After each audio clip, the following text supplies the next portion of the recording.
అందరికీ నమస్కారం. Welcome to our channel మా ఇల్లు మా వంట. ఈరోజు మన రెసిపీ వచ్చేసి గోంగూర చికెన్. ఫస్ట్ గోంగూరను బాగా కడిగి ఆయిల్లో ఫ్రై చేసుకోవాలి.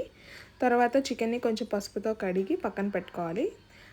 కావాల్సిన ఐటమ్స్ టొమాటో, పచ్చిమిర్చి, ఆనియన్స్, గోంగూరని పేస్ట్ చేసుకోవాలి ఆయిల్లో ఫ్రై చేసుకుంది. తర్వాత ఒక గిన్నె తీసుకొని దాంట్లో ఆయిల్ హీట్ చేసుకొని పచ్చిమిర్చి, ఆనియన్స్ని ఫ్రై చేసుకోవాలి. ఆనియన్ గోల్డెన్ బ్రౌన్ కలర్ వచ్చినంత వరకు ఫ్రై చేసుకోవాలి. ఇంకా ఛానల్ని సబ్స్క్రైబ్ చేసుకోకపోతే సబ్స్క్రైబ్ చేసుకోండి.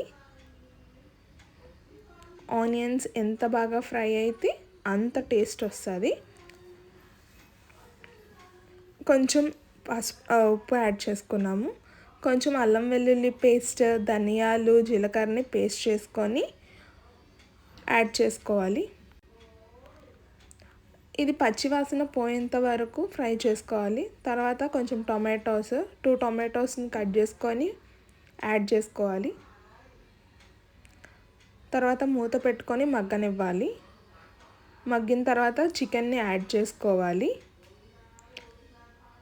చికెన్ బాగా ఉడికినంత వరకు బాగా కలుపుకొని కొంచెం కారం 4 స్పూన్స్ కారం యాడ్ చేసుకున్నాం. మీకు ఎంత కావాలో అంత యాడ్ చేసుకొని మూత పెట్టి మగ్గనివ్వాలి. మగ్గిన తర్వాత ఇంకొకసారి కలుపుకొని చికెన్ బాగా ఉడికిన తర్వాత అప్పుడు మనం పేస్ట్ చేసుకున్న గోంగూర ఉంది కదా, అది యాడ్ చేసుకోవాలి. గోంగూర పేస్ట్ యాడ్ చేసిన తర్వాత మీకు ఏమైనా ఉప్పు సరిపోకపోతే అప్పుడు ఉప్పు కానీ కారం కానీ యాడ్ చేసుకోవచ్చు. ఇక్కడ ఎందుకంటే గోంగూర పుల్లగా ఉంటుంది కదండి, కొంచెం మీకు పులుపు ఉప్పు సరిపోకపోతే ఇప్పుడే ఉప్పు యాడ్ చేసుకుంటే, కారం కూడా యాడ్ చేసుకున్నారనుకోండి, మీకు ఎంత కావాలో అంత యాడ్ చేసుకుంటే ఇక్కడ సరిపోతుంది. ఇప్పుడు బాగా కలిపిన తర్వాత మూత పెట్టుకొని ఒక 5 to 10 seconds చూడండి. చికెన్ బాగా ఉడికిపోయిన తర్వాత ఆయిల్ అనేది పైకి తేలుతూ ఉంటుందండి. ఇప్పుడు కొంచెం ధనియా పౌడరు, జీలకర్ర పొడి, కొంచెం గరం మసాలా యాడ్ చేసుకున్నాం. ధనియా పౌడర్ యాడ్ చేసామండి.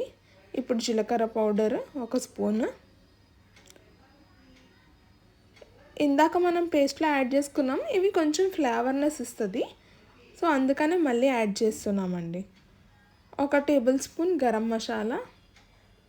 గరం మసాలా ఇంట్లో ఎలా తయారు చేసుకోవాలో నెక్స్ట్ అప్కమింగ్ వీడియోలో చూద్దామండి. ఇది హోమ్మేడ్ గరం మసాలా. సో అంతా బాగా కలుపుకొని మూత పెట్టుకొని మగ్గనివ్వాలి అండి. మగ్గిన తర్వాత ఆయిల్ ఇలాగా పైకి తేలుతూ ఉంటుంది. చూడండి ఎలా కొతకొతలాడుతుందో. సో బాగా ఉడికింది కదండి చికెన్. ఇంకొంచెం వాటర్ తగ్గినంత వరకు ఉడకబెట్టుకొని లాస్ట్లో కొత్తిమీర గార్నిష్ చేసుకోవడమే. గార్నిష్ చేసుకున్న దాన్ని సర్వ్ చేసుకొని తినేయడమే.